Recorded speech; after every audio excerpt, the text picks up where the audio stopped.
Good morning all of you. मैं सुरेश कुमार आप लोगों का स्वागत करता हूं मेरे यूट्यूब चैनल पे। आज हम लोग बात करेंगे शिक्षा के दार्शनिक परिप्रेक्ष्य के अंतर्गत दर्शन के अर्थ, परिभाषा एवं शिक्षा एवं दर्शन में संबंध के बारे में विस्तार से चर्चा करेंगे। तो जैसा आप सभी को विदित है, दर्शन का जो सामान्य अर्थ होता है, जो भारतीय दृष्टिकोण से वो क्या होता है, देखने का नज़रिया। और ये देखना जो है सामान्य देखने से भिन्न होता है, काफ़ी व्यापक होता है।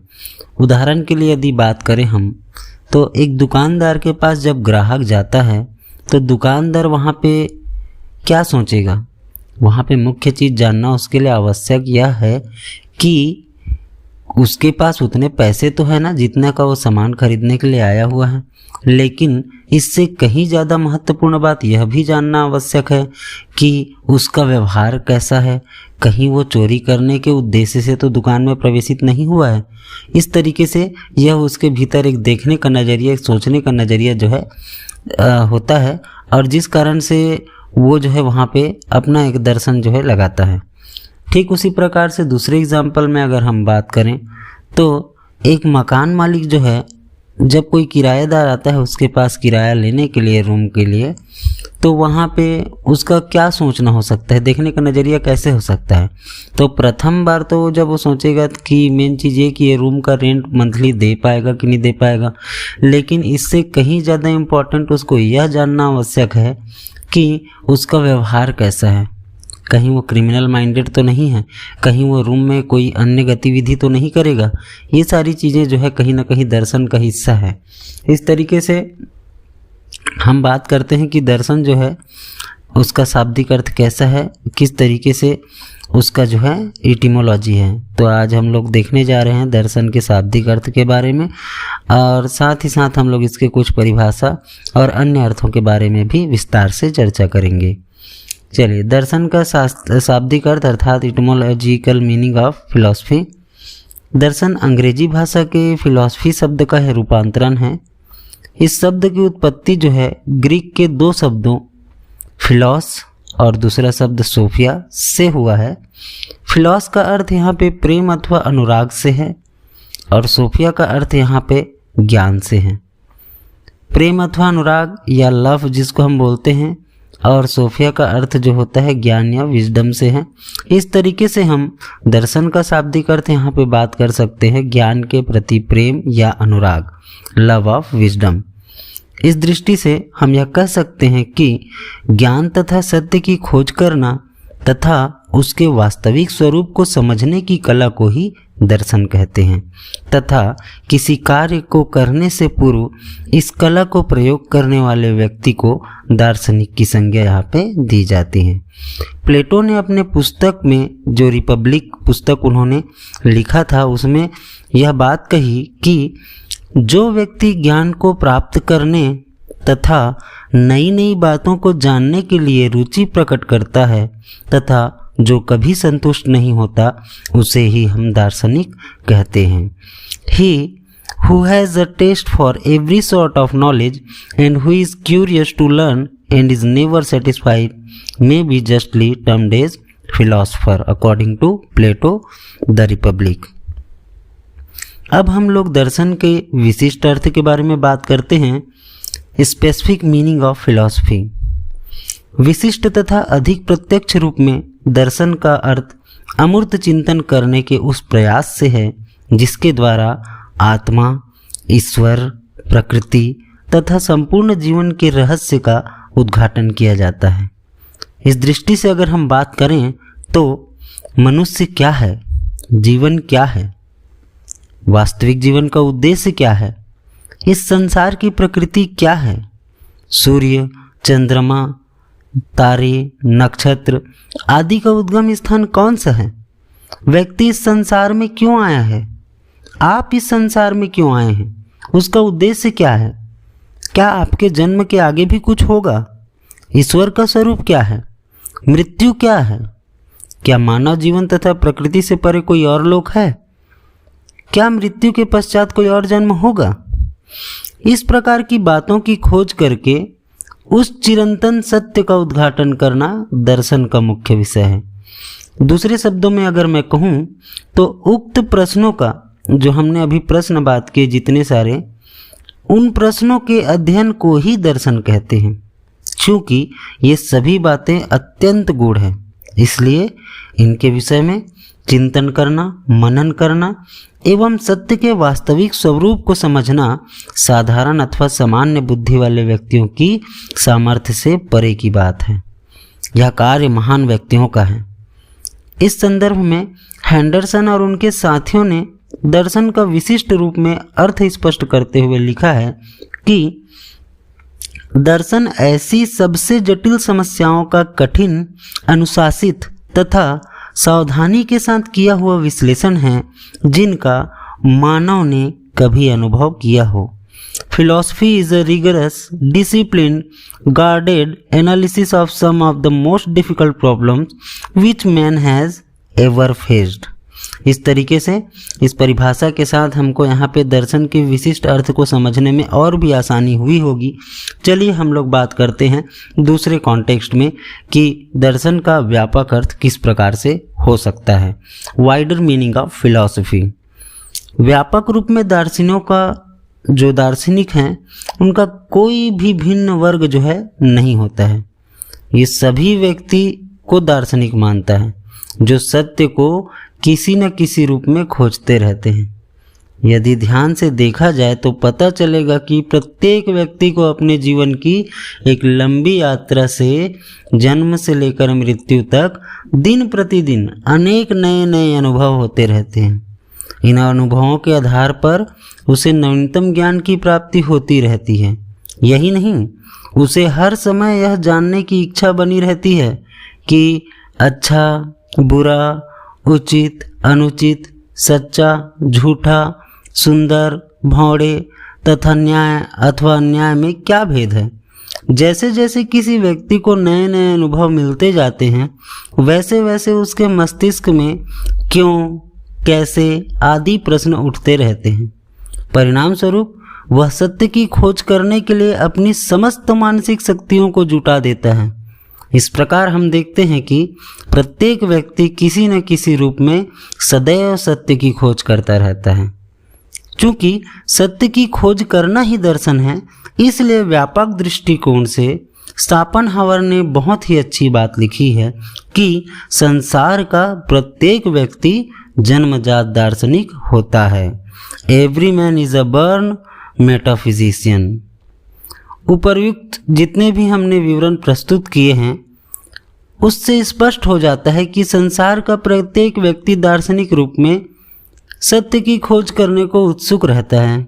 इसलिए वह प्रत्येक वस्तु के वास्तविक स्वरूप को ठीक ठाक समझने में सफल भी हो जाता है। सत्य की खोज करके तथा उसके वास्तविक स्वरूप को समझकर प्रत्येक व्यक्ति, चाहे वह विद्वान हो अथवा मूढ़ हो, अपनी अपनी विचारधाराओं तथा सिद्धांत को बना लेता है एवं जीवन के कुछ आदर्शों और मूल्यों में विश्वास करने लगता है। हक्सले जी ने यहाँ पे अपना मत प्रस्तुत किया है कि मनुष्य अपने जीवन दर्शन तथा संसार के विषय में अपनी अपनी धारणाओं के अनुसार जीवन व्यतीत करते हैं। यह बात अधिक से अधिक विचारहीन व्यक्तियों के विषय में भी सत्य है। बिना दर्शन के जीवन को व्यतीत करना असंभव है। आप देखे होंगे जीवन में जिन्होंने बहुत सारी पीड़ा का अनुभव किया है, इसके अंतर्गत गौतम बुद्ध भी आते हैं। तो जीवन में जिन्होंने बहुत सारे पीड़ा को अनुभव किया है तो उनको ऐसा लगता है कि यह जीवन जो है पीड़ादायक है, दुखदायक है। लेकिन यदि कोई व्यक्ति जो है अपने जीवन में कभी भी दुख से अवगत नहीं हुआ है, हमेशा खुशी से जीवन यापन किया है, संतुष्टि से जीवन यापन किया है, तो उसको कभी भी यह जीवन जो है पीड़ादायक या दुखदायक नहीं लगेगा। इसी तरीके से प्रत्येक व्यक्ति का अपना जीवनचर्या होता है और जीवन व्यतीत करने की एक कला होती है। तो उस पर्टिकुलर जीवन काल में जो वो अनुभव करता है उसको वह जीवन वैसा ही प्रतीत होता है। चलिए अब हम बात करते हैं दर्शन की परिभाषा के बारे में। दर्शन की परिभाषा के संदर्भ में बर्ट्रैंड आर्थर विलियम रसेल ने कहा है कि अन्य क्रियाओं के समान दर्शन का मुख्य उद्देश्य ज्ञान की प्राप्ति है। Philosophy, like all other studies, aims primarily at knowledge। इस तरीके से हमने यहाँ पे दर्शन के अर्थ को और परिभाषा को जान लिए। चलिए तत्पश्चात हम बात करते हैं शिक्षा क्या है। तो इससे पहले कक्षा में हम लोग शिक्षा के बारे में बात कर चुके हैं कि शिक्षा जड़ नहीं है, अपितु एक चेतन तथा स्वेच्छित द्विमुखी प्रक्रिया है, त्रिमुखी प्रक्रिया है। इस दृष्टि से शिक्षा के लिए दो व्यक्ति का होना परम आवश्यक है, एक शिक्षक और दूसरा बालक। जैसा कि एडम्स ने कहा था, शिक्षा द्विमुखी प्रक्रिया है। चुंबक के समान दो ध्रुव होते हैं, उसमें एक ध्रुव शिक्षक का, दूसरा बालक का। फिर जॉन डीवी ने इसको पुनः परिभाषित करने का प्रयास किया कि ये जो है त्रिमुखी प्रक्रिया होता है, शिक्षक, दूसरा बालक और तीसरा पाठ्यक्रम का। शिक्षक के कुछ आदर्श, मूल्य तथा विश्वास होते हैं और बालक इन सब से प्रभावित होता है। दूसरे शब्दों में मैं बात करूं तो शिक्षक एक दार्शनिक है जो अपने दर्शन के अनुसार बालक के जीवन में विभिन्न पक्षों को विकसित करके वांछित लक्ष्य को प्राप्त करने का प्रयास करता है।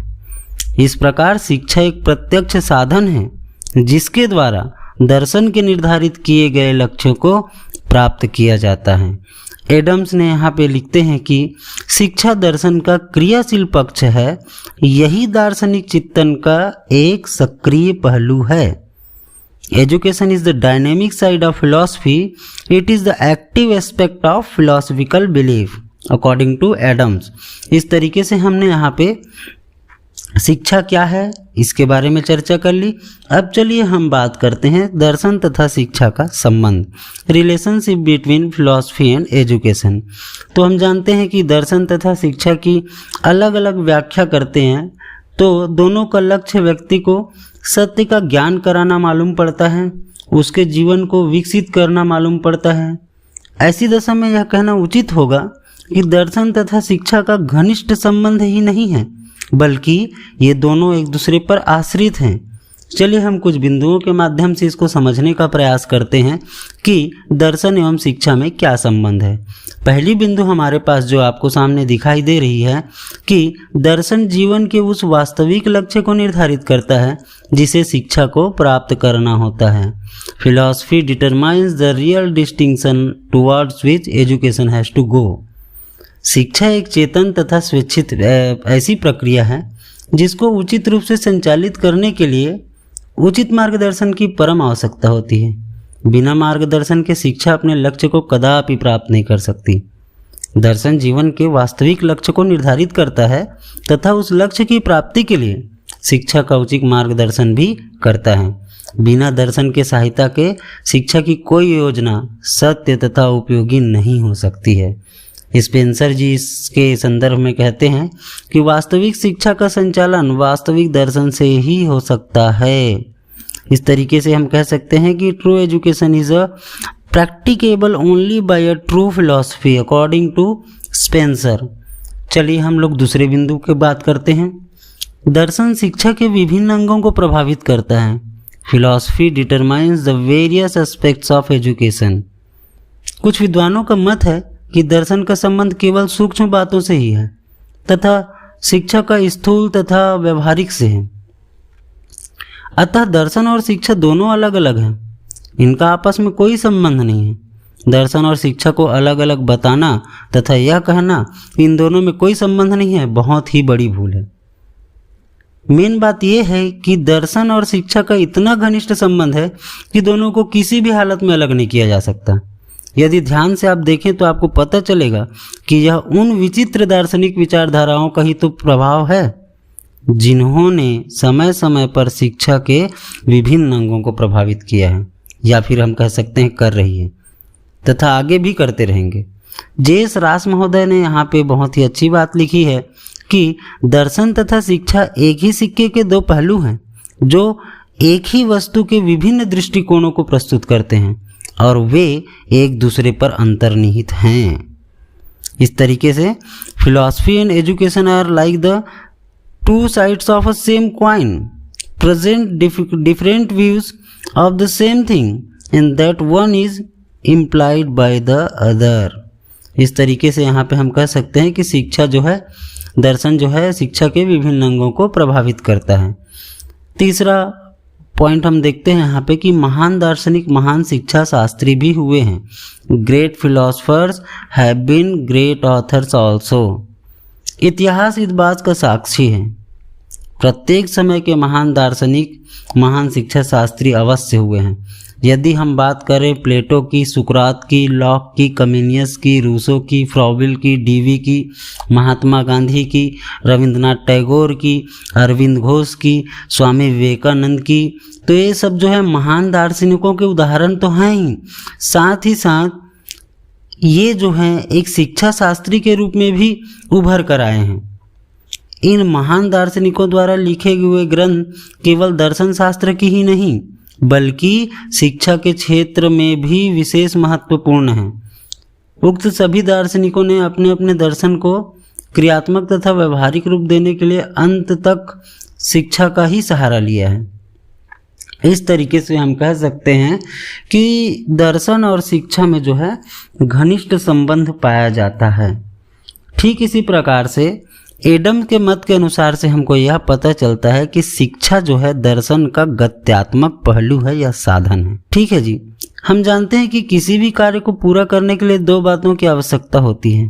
पहला विचार या योजना, दूसरा प्रयोग अथवा व्यवहार। दर्शन योजना अथवा विचार पक्ष है तथा शिक्षा व्यवहार और प्रयोगात्मक पक्ष है। दूसरे शब्दों में हम कहें तो दर्शन जीवन के लक्ष्य को निर्धारित करता है तथा विचार अथवा विश्लेषण करके सिद्धांतों का निर्माण करता है। शिक्षा इन सिद्धांतों को व्यवहार अथवा प्रयोग में लाती है। कहने का तात्पर्य यही है कि शिक्षा सैद्धांतिकता को व्यवहारिकता में बदलती है, क्योंकि शिक्षा का कार्य जो है व्यक्ति के जीवन में परिवर्तन लाना है। इसीलिए एडम्स ने कहा था कि शिक्षा दर्शन का जो है गद्यात्मक साधन है। दूसरा पॉइंट अब हम लोग बात करते हैं अगला अंतिम संबंध के बारे में। तो शिक्षा जो है लक्ष्य को प्राप्त करने का एक साधन है। Education is a means to achieve the goal. यदि दर्शन जीवन के लक्ष्य को निर्धारित करता है तो शिक्षा उस लक्ष्य को प्राप्त करने का एक सशक्त माध्यम है, साधन है।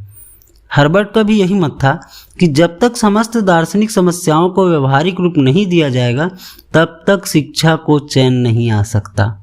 उपर्युक्त कारणों के अतिरिक्त शिक्षा शास्त्री समय समय पर दार्शनिकों के सम्मुख प्रायः ऐसे नई नई तथा पेचीदा समस्याओं को सुलझाने के लिए प्रस्तुत करते रहे हैं जो उनको अध्यापन कार्य करते समय खटकती रहती हैं। इस प्रकार शिक्षा नए दर्शन को जन्म देती है। संक्षेप में दर्शन तथा शिक्षा की घनिष्ठ संबंध होता है। अतः हम ये कह सकते हैं कि शिक्षा और दर्शन या दर्शन और शिक्षा दोनों एक दूसरे में समाये हुए हैं, आश्रित हैं और दोनों के एक के बिना दोनों दूसरे का कोई अस्तित्व नहीं है और इनमें जो है घनिष्ठ संबंध पाया जाता है। आगे की कक्षाओं के लिए मेरे साथ बने रहिए। तब तक के लिए आप सभी का बहुत बहुत धन्यवाद। नमस्कार।